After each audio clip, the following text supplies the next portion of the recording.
Good Tuesday evening, everybody. Meteorologist Casey Cloud here in the Weather Center taking a look at that current map here toward the tri-state area, toward the southeast. I know we have some showered and thunderstorms on the board right now, especially as we get out toward the western Florida panhandle and southeastern Alabama. And you see that green area on the board. That's a marginal risk here for some isolated strong to severe storms to develop here that could have that damaging wind potential in them. But we have not had any warnings really since about sunrise or so in the U.S. I mean, it's kind of remarkable really how things have been so quiet. We had a bigger risk earlier out toward Birmingham and parts of Mississippi, even a tornado watch in parts of Alabama and Tennessee. So not seeing any warnings though, and that's great news. Obviously, did have confirmed tornado out toward Gerald, Texas yesterday. That's an area that gets hit a lot, it seems, with nasty severe weather going back, I mean, to the late 90s there, of course, with really a generation-defining tornado back then. This was just an EF1, but still damaging and dangerous, of course. But that was an F5 back there in 97. But looking here at that tornado risk, we do have that for a little bit of an area. One reason I wanted to come on just a little bit later here so we can kind of give you a latest look at how things are shaping on up, because unless we have warnings, I won't be popping back on with you here, or if we're really concerned about something. But again, we have not had any warnings today. That kind of tells a story. I mean, things have been pretty quiet. Granted, we have seen a little bit of lightning at least develop here recently in some of this action. So we'll watch it. Obviously, we had a significant weather advisory a little bit earlier on as we got a little bit further toward the west here. You can see we're looking right now as we're getting there near the Funiac Springs. We have some stronger acts and even a little bit of wind enhancement here near the community of Mossy Head, but nothing really robust here. May get another significant weather advisory, but again, nothing that's overwhelmingly of concern right now, so that's some good news. Nothing that's overwhelmingly concerning, but we'll continue to watch. You see the winds here gusting in that 20-25 mile an hour range or so, but again, nothing that's too substantial. That's great news, but we'll keep our eyes on things. Things can always change. We have just a little bit of those parameters out there, and there's enough out there where we can't completely let our guard down. I mean, I'll go ahead and go back to our other map here now, and we'll kind of give you this display. You'll kind of get an idea of what's going on because our significant tornado parameters kind of are telling the story a little bit. Let's go to the Florida view here. In fact, we'll shift on over toward the Florida view right now. You can see southeast Alabama toward the western panhandle. There's even a little bit of significant tornado parameter there on the board. That means, in theory, if everything came together here, we could end up having more of a tornado threat come to fruition here. But right now, that doesn't look to be the case, and it's just a marginal risk here. And again, doesn't even include areas toward Tallahassee proper. So that's the great news. That's the tornado risk again. The wind risk is just a little bit bigger here on the map. So again, nothing overwhelmingly of concern here, but we'll continue to watch it. The temperatures here, they're going to take off some of the things. I'll take off our parameters at least. You can see 60s and 70s, the predominant story. Where I'm at right now, east of Stark, we're sitting here at about 63 degrees. So a little bit cool out there, but not as cool as we've been getting here.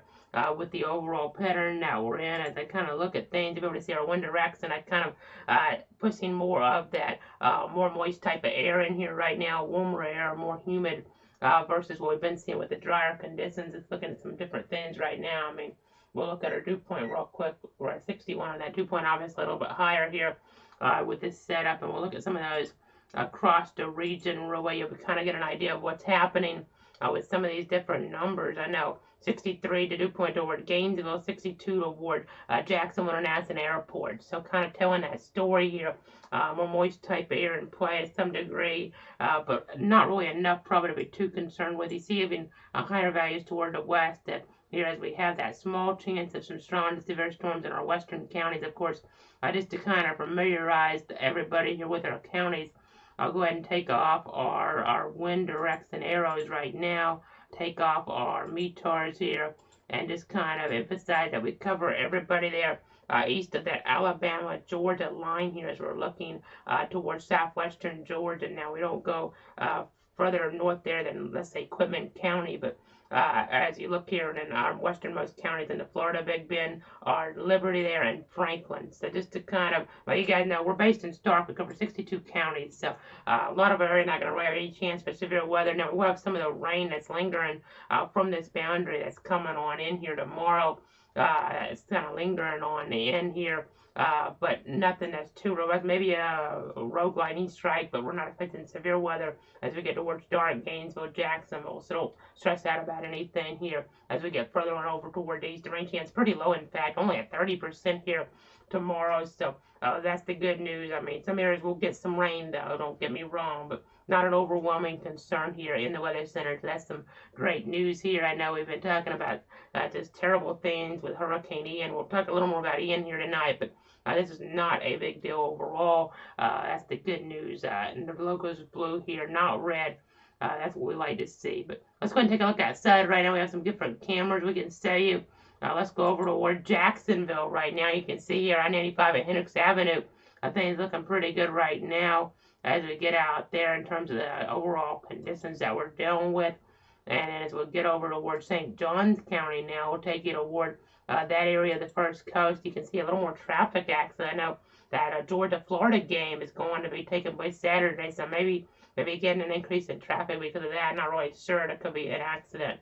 You never really know as we're looking at here, but again, I definitely have that game forecast to talk about here. I know there will be some rain chances creeping on in there. Maybe a little bit higher than our other days. That's something to keep our eyes on here. We'll talk about that more in a moment. Nothing overwhelming, though.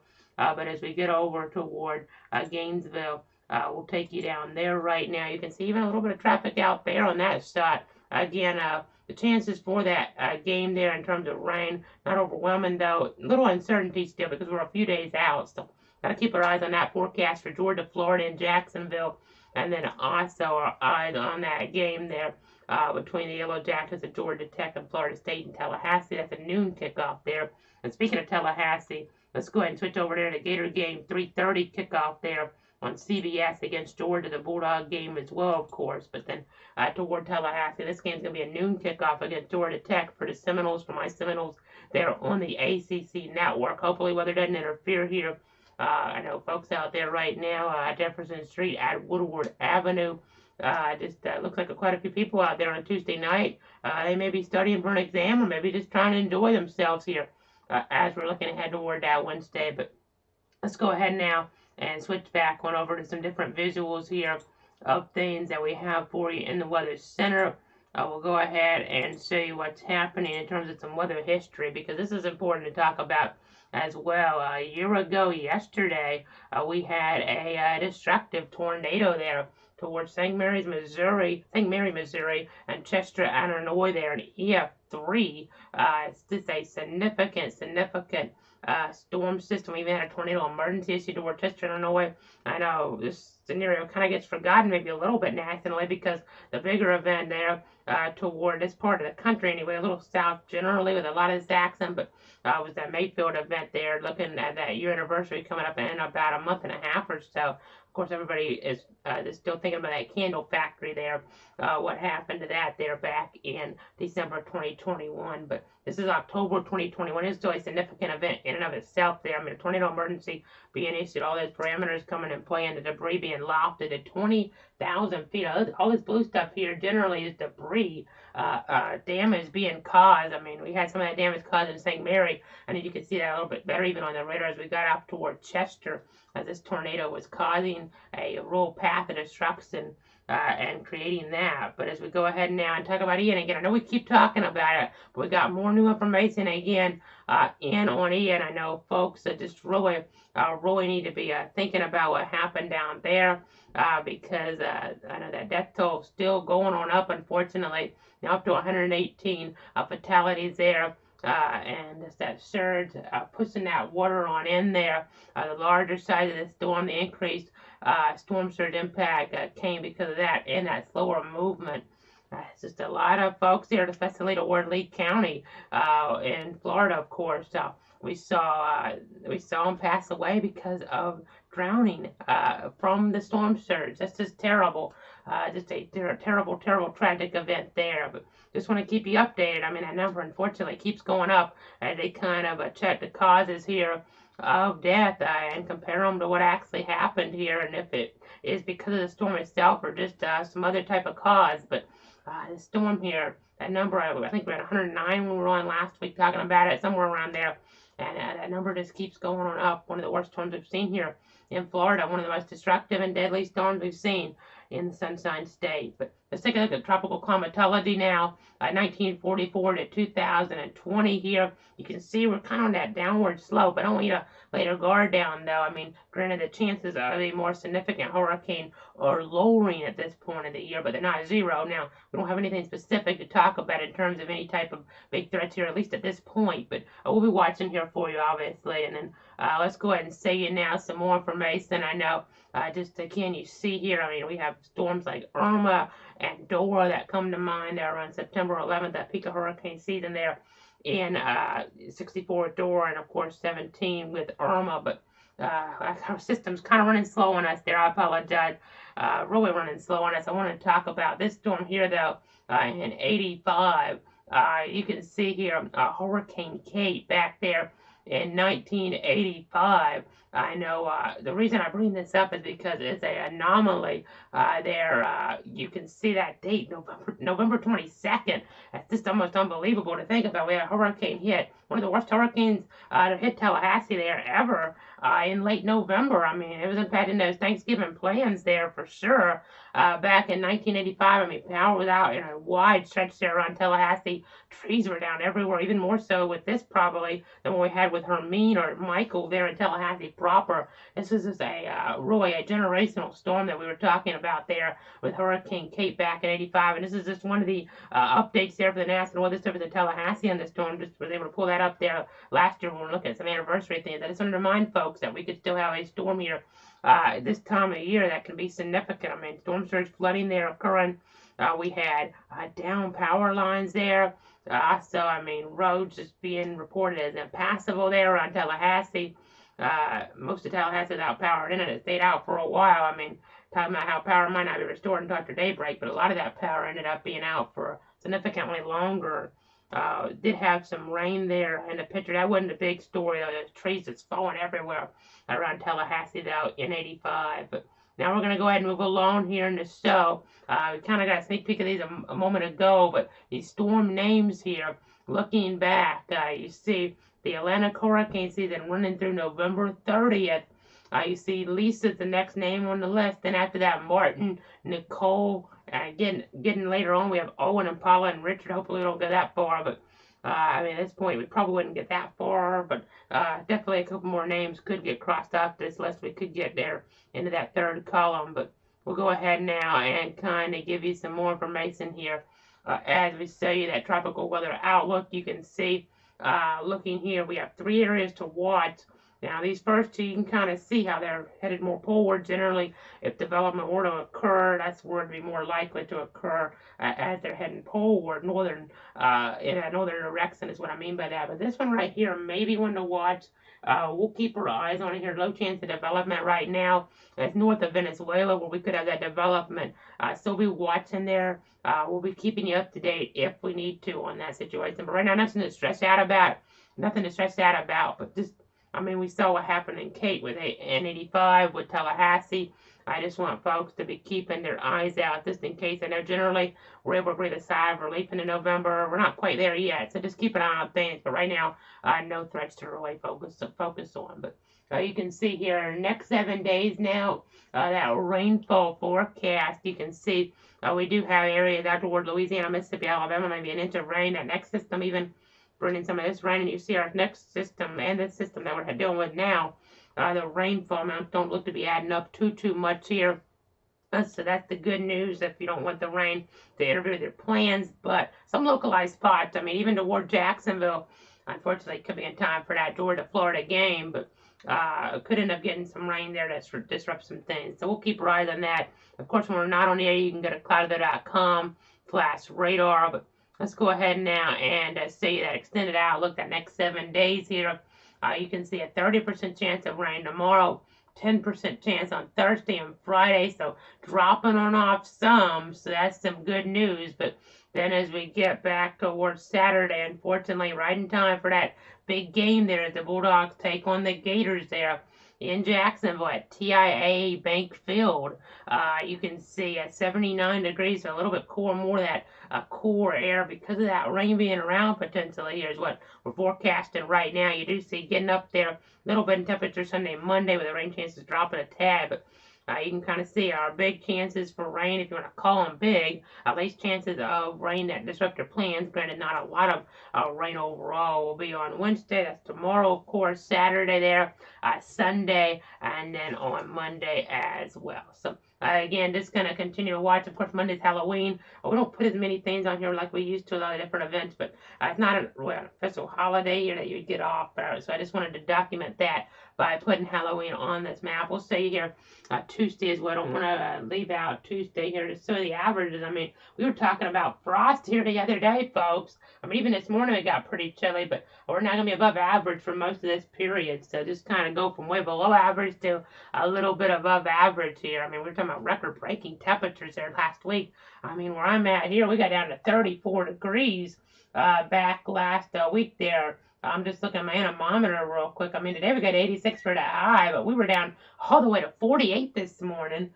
Going back yesterday, we were at 51, 44 Sunday morning. We're in a rural spot here, east of Stark, so I just want to kind of let you guys know about that.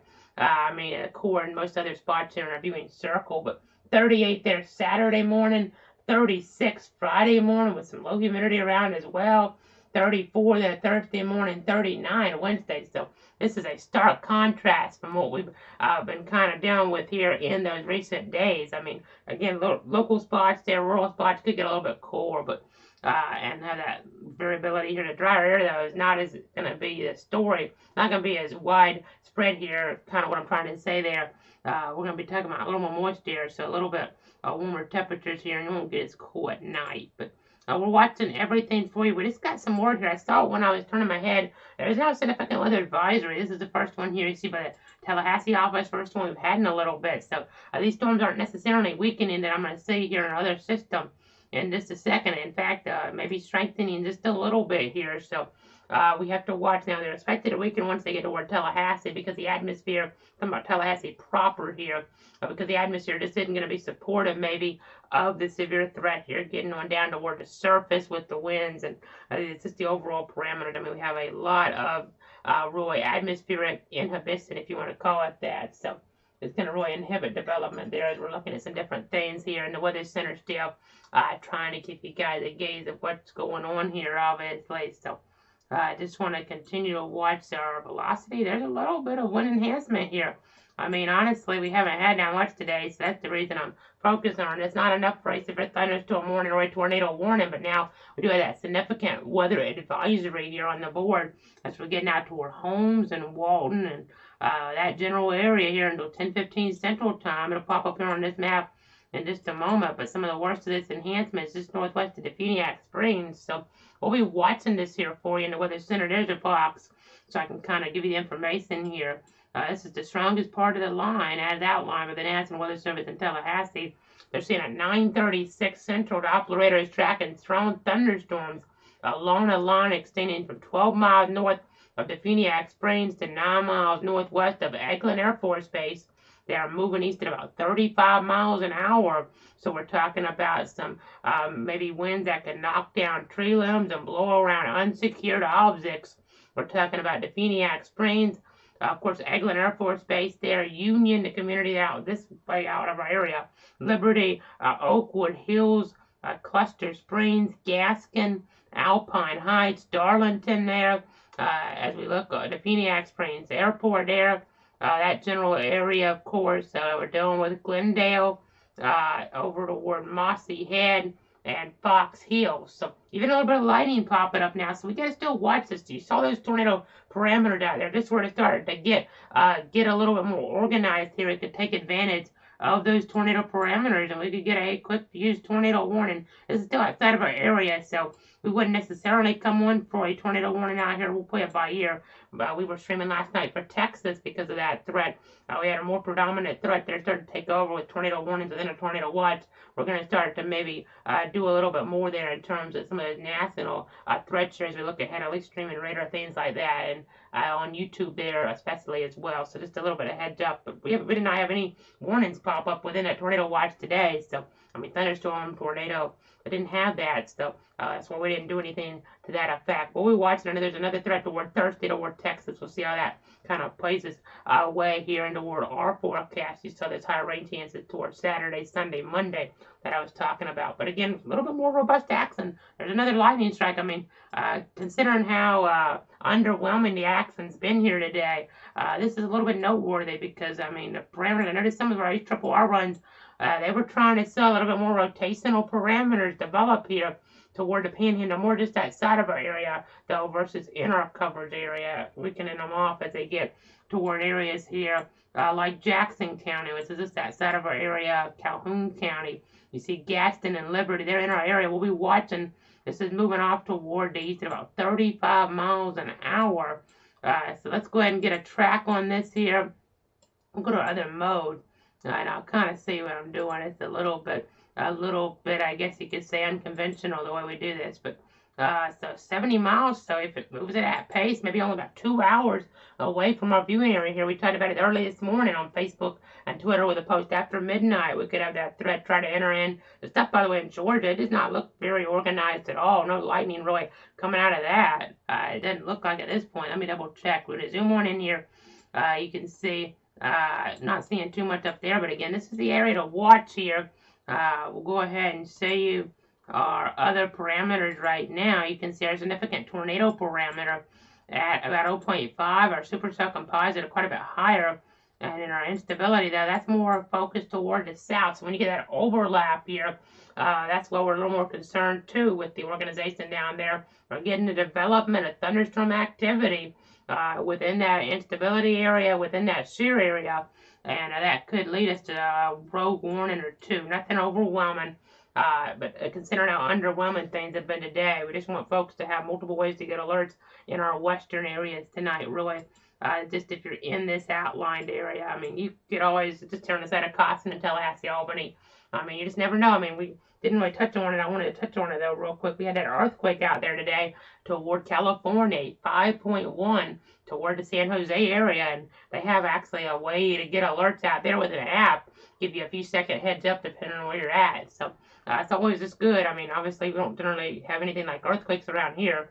We did have that one up there closer to where Statesboro earlier on in the year, but it's just good to have multiple ways to get alerts about things here in general. They can catch you off guard. Obviously, earthquakes are not something you can really predict there, but get a few seconds heads up there for folks like in California. So again, they have that bigger threat, of course, 5.1 today, 5.1 magnitude. They've had 6 magnitudes. There's 7 magnitudes in the past that have been significant, damaging, noteworthy, deadly. But again, just back to the topic at hand here right now. Even rotation tracker, I mean, just considering how underwhelming things have been and considering some of our models were hinting at this even last night with the parameters ramping up a little bit, we could get a rogue warning or two here in some of these western Tallahassee County warning areas.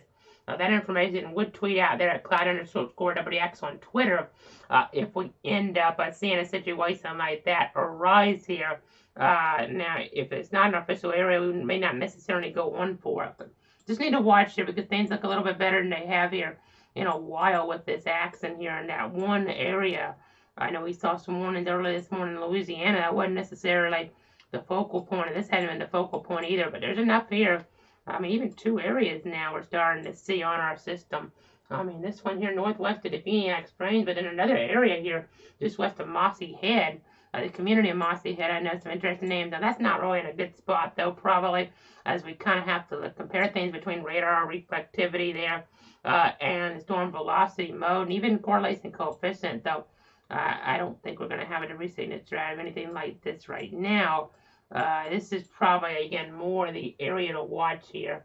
We'll continue to watch it for sure as this moves on into Holmes County, it looks like, over the next little bit here, out of the Walton County area. So just kind of give you an idea of who we're talking. So this is just south of Alabama, but in the Florida Panhandle, west of our area. We'll keep you updated if we need to here from the Weather Center. We'll be on Facebook, Twitter, YouTube, and Twitter. If there's any local warnings that we need to be popping on for, because of course that's our mission here at Cloud Weather, to keep you, your friends, and your family safe. But if we don't have anything we need to pop back on for, we'll see you on Thursday here from the Weather Center. Maybe stream like what we did back there. If we see stuff in Texas developing Thursday before we actually have our formal update, or again, if something really develops here out of our area, we might stream. But we'll just kind of play it by ear here. Just kind of whatever the weather does, we're going to be on top of it here for you. But for now, thanks so much for tuning in. Have a great night out there. Just stay safe.